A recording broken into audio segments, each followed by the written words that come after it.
सुशीला को 23 साल की उम्र में भाई ने ही किन्नरों के साथ भेजा, जंगलों में गुजारनी पड़ी हजारों रातें। कौन है किन्नर सुशीला जिसके सामने अरबपति भी घुटने टेक देता है? एक ऐलान से हिल जाती है सरकार।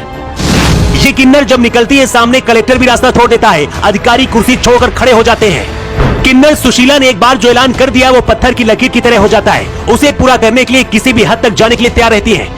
भरी जवानी में भाई और भाभी ने मिलकर घर से निकाल दिया था, हजारों रातें जंगलों में गुजारनी पड़ी थी, लेकिन हार नहीं मानी। अब सुशीला किन्नर जगत बुआ बन गई है, सोशल मीडिया स्टार बन चुकी है और इनके करोड़ों लाखों चाहने वाले हैं। इनके पास पैसा इतना ज्यादा है कि कलेक्टर के ऑफिस में घुसकर नोटों के बंडल उड़ाने लगती है। राजस्थान में सरकार कोई भी रहे, लेकिन पुष्कर और आसपास के इलाके में सिक्का सुशीला का ही चलता है। कहते हैं जिस रास्ते से सुशीला निकलती है, अगर पता चल गया तो कलेक्टर भी अपना रास्ता बदल लेता है। राजस्थान की सिरोही जिले में एक घुमंतू परिवार में किन्नर सुशीला पैदा हुई।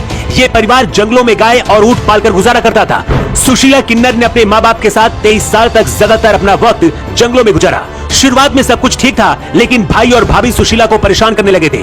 घर में ही उनके किन्नर होने का मजाक उड़ाया जा रहा था। सुशीला किन्नर जब करीब 23 साल की हुई तो भाई और भाभी ने ही जबरन कुछ किन्नरों को बुलाकर जबरदस्ती सुशीला को उनके साथ भेज दिया। सुशीला किन्नर के जाने की वजह से माँ बाप को इतना गहरा सदमा लगा कि 1 साल के अंदर ही उनकी मौत हो गई। सुशीला किन्नर बताती है कि मैं किन्नरों के बीच में नहीं रहना चाहती थी, लेकिन वहां से निकलने का कोई रास्ता नहीं था। इसी दौरान उनकी मुलाकात एक बनिए से हुई। उन्होंने उनकी मदद की और करीब 25,000 रुपए दिए। इस पैसे से सुशीला ने कानूनी लड़ाई लड़कर केस जीता और अपना खुद का गाय पालने का व्यापार भी शुरू किया। पुष्कर और आसपास के इलाके में इनका सिक्का चलता है। सोशल मीडिया क्वीन बन चुकी है और हजारों चाहने वाले लोग हैं जो इन्हें पसंद करते हैं। प्यार से इन्हें लोग बुआ कहकर भी बुलाते हैं।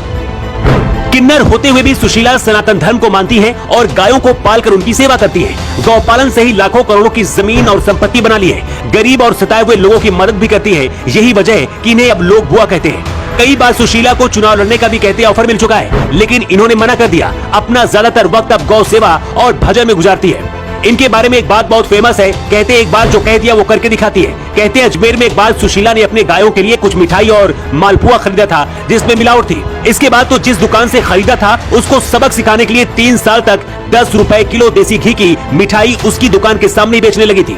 उसके बाद उस व्यापारी ने हाथ जोड़कर जब गलती मारी, उसके बाद सुशीला ने उसे माफ किया। सुशीला किन्नर के पास आज पैसा बहुत है, लेकिन अतीत में उनके साथ जो हुआ उसे याद करके वो आज भी रोने लगती है। सुशीला कहती है कि मुझे जिस तरह से मेरे भाई और भाभी ने ही 23 साल की उम्र में घर से निकाल दिया था, उसकी वजह से मेरे माँ बाप की कुछ महीने बाद ही मौत